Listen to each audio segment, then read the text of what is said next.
In the main plaza facing Guatemala's presidential palace, there's little argument about what people want most from their next president. We are afraid all the time of the criminals. We are afraid of our children or ourselves being murdered. Violence provoked by gangs, organized crime, and drug trafficking has made Guatemala one of the most dangerous countries in the Western Hemisphere, with the death toll even higher than during the country's internal armed conflict in the 1980s and 90s. 70% of Guatemalans are under the age of 30. In fact, nearly half of them are younger than 18. And of these, less than 10% manage to find a decent job when they graduate from school. And since migrating illegally to the United States is becoming more dangerous and more difficult, more and more young Guatemalans see organized crime as their only alternative.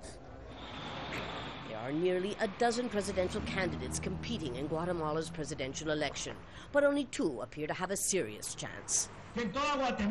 Retired General Otto Perez, a former Special Forces officer and military intelligence chief, is leading in the polls. His conservative Patriot Party, represented by a fist, promises to deal forcefully with crime and drug trafficking. What we have to do is regain control of our national territory and our institutions and confront these criminal organizations that generate more than 45% of violence. Security and justice are my priorities.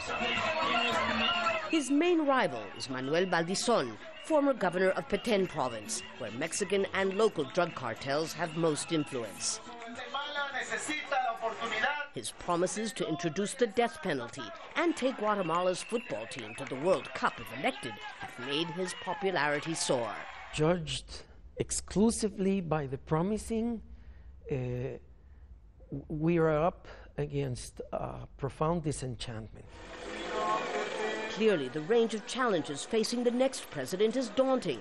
And unless the next government can confront them, Central America's most populated country could inch even closer to becoming what some already describe as a failed state. Lucia, Newman, Jazeera, Guatemala City.